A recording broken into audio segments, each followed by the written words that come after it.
بنرحب بحضراتكم معانا مرة تانية في الحياة اليوم. بكرة إن شاء الله جولة الإعادة بالنسبة للفردي في المرحلة الأولى من انتخابات مجلس الشعب، واللي هتكون في ال9 محافظات ما عدا طبعا ال4 مقاعد اللي فاز بيها دكتور عمرو حمزاوي في دايرة مصر الجديدة، ودكتور أكرم الشاعر في دايرة بورسعيد، وأستاذ مصطفى بكري وأستاذ رمضان عمر في دايرة حلوان والمعادي. احنا عايزين بس نحاول نقرأ مشهد بكرة. هل هيكون في نفس نسبة الإقبال اللي خرج من اللجنة العليا للانتخابات؟ نسبة الإقبال 62%، حصل فيه تضارب في الأرقام والأعداد اللي خرجت من اللجنة العليا واللي خرجت من مجلس الوزراء. حتى كنا بنتساءل هل ده بأي شكل من الأشكال ممكن يأثر على النتيجة؟ طيب لو ما حصلش بكرة نفس درجة الإقبال، هل من المتوقع أن يكون في أعمال شغب وعنف وفقا طبعا لطبيعة التنافس بكرة؟ هل هيتم تلافي أو تجنب الأخطاء اللي وقعنا فيها في المرحلة الأولى، أخطاء لها علاقة باستمرار الدعاية الانتخابية حتى آخر لحظة حتى جوه اللجنة؟ هل هيكون مرة تانية في نفس الاستقطاب الديني اللي تم في المرحلة الأولى؟ عندنا أسئلة كتيرة لها علاقة بقضايا مرفوعة في طعون مقدمة. آخر الأخبار اللي لسه وصلنا حالا أن القضاء الإداري لغى نتيجة انتخابات دايرة الساحل وأوقف الإعادة بكرة. وليه علاقة في الخبر اللي احنا بنتكلم فيه ان موجود معانا النهارده في الحياة اليوم سيادة المستشار معتز خفاجي رئيس لجنة الفرز بالدايرة الأولى في القاهرة اللي هي لجنة الساحل. اهلا وسهلا بحضرتك. اهلا بيك يا فندم. وطبعا شركائنا في المهمه اليوميه اللي بنتابعها، مهمه الانتخابات ومحاوله قرايه الخريطه السياسيه، دكتور عمرو هاشم ربيع رئيس وحده الدراسات المصريه بمركز الاهرام للدراسات الاستراتيجيه.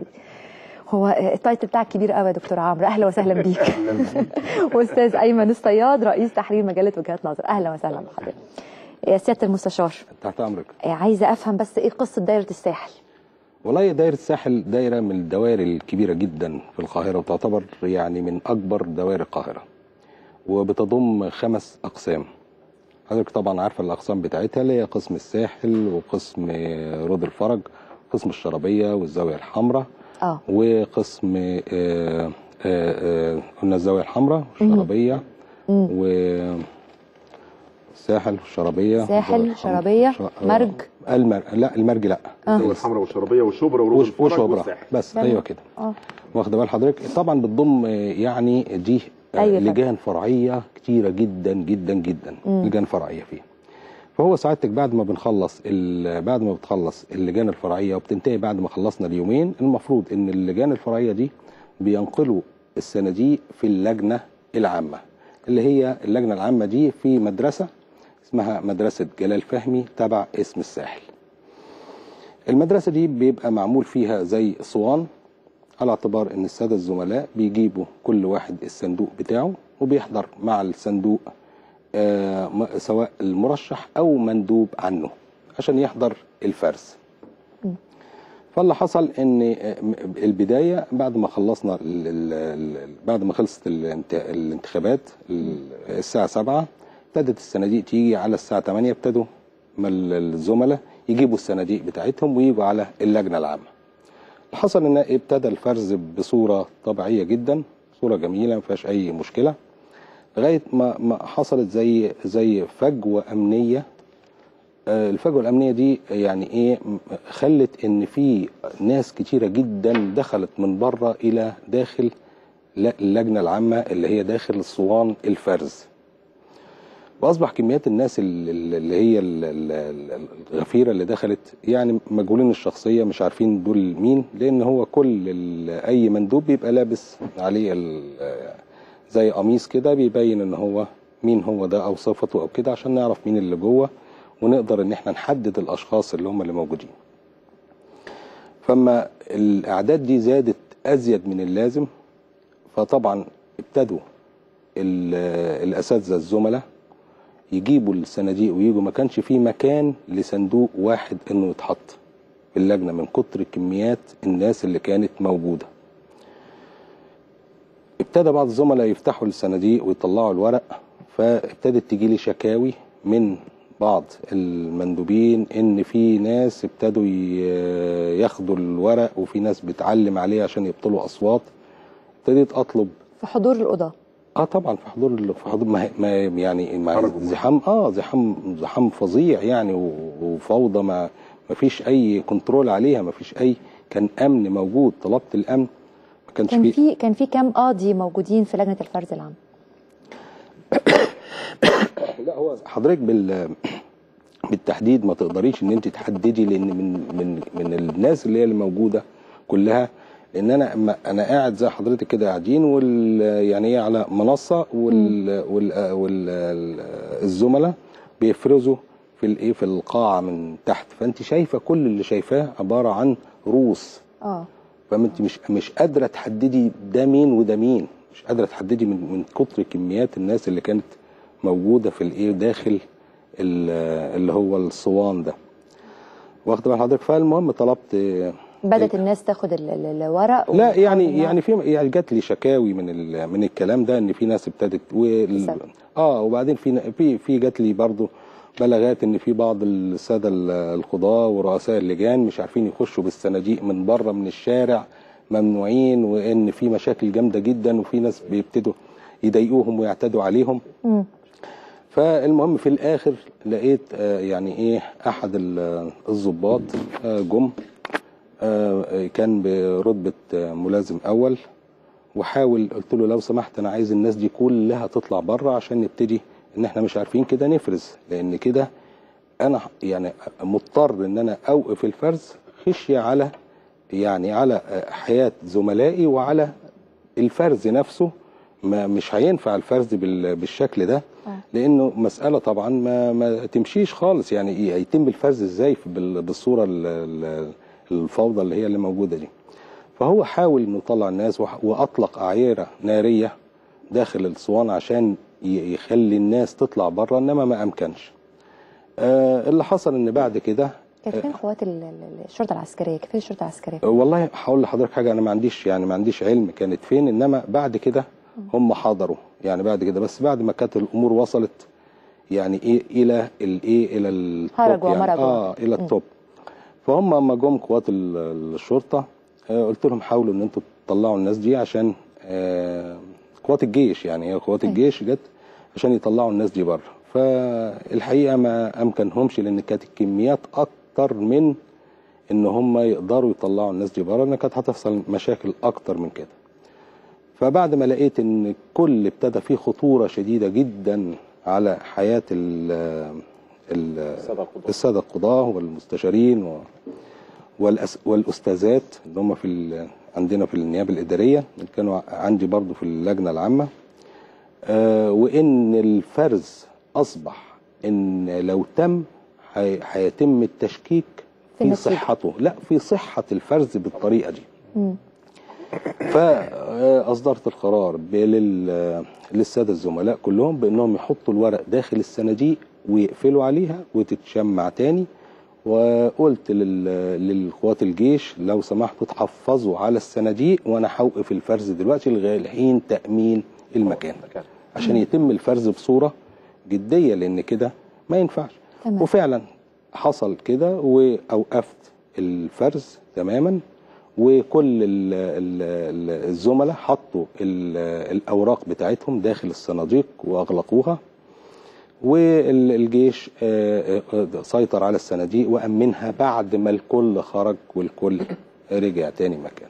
اخترت طبعا معالي المستشار رئيس اللجنه العليا عبد المعز بيه بالموضوع، وكتبت مذكره، والمذكره يعني اسردت فيها كل اللي حصل، وانتقل سيادته مع اعضاء اللجنه واعضاء النيابه العامه للمعاينه تاني يوم الصبح على طول. انتقلوا الساعه 8، كان الجيش متحفظ على الصناديق للمكان بتاع الفرز.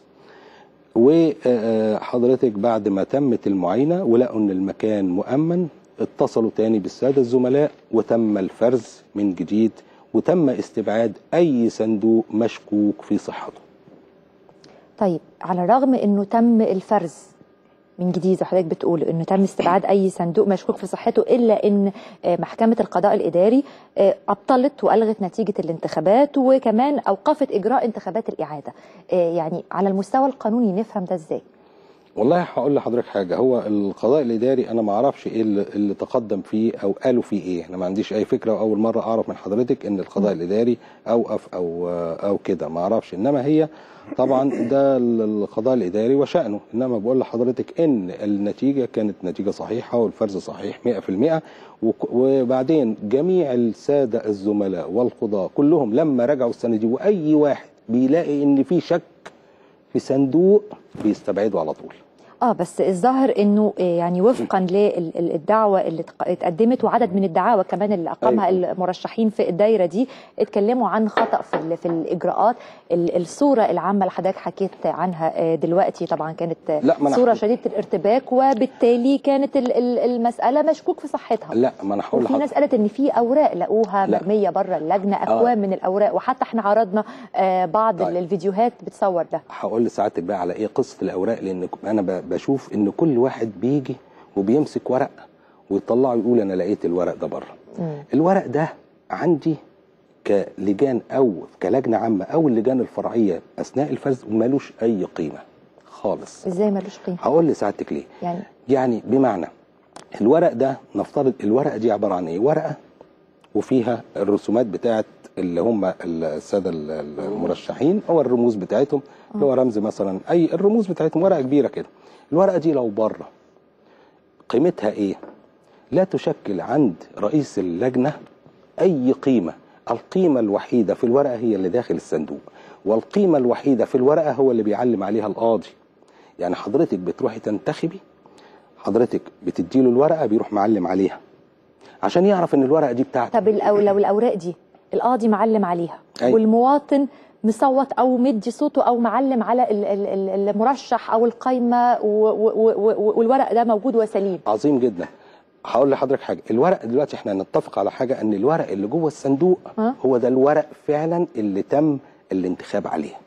ماشي؟ الورق اللي داخل الصندوق. يعني حضرتك والاساتذه الافاضل انتخبوا وحطوا الورق داخل الصندوق، يبقى الورق اللي جوه الصندوق ده هو ده اللي بتاعهم. انما الورقه اللي بره اللي مرميه في الشارع دي مش بتاعتهم قطعا، دي مش بتاعتهم. القاضي بينام على الصندوق. واخده بال حضرتك؟ يعني اي رئيس لجنه بيبقى ميت على الصندوق بتاعه، استحاله ان حد يقرب منه. حضرتك هتقولي لي برضه هنلاقي ان في ورق متعلم ولقيناه بره متعلم. طب ما هو الورق اللي فاضي اللي بره ما هو ممكن اي حد يعلم عليه ويقول لك ان هو ده الورق. هو يعني اتفضل يا استاذ ايمن، اتفضل. على هذا الموضوع كله بأمة.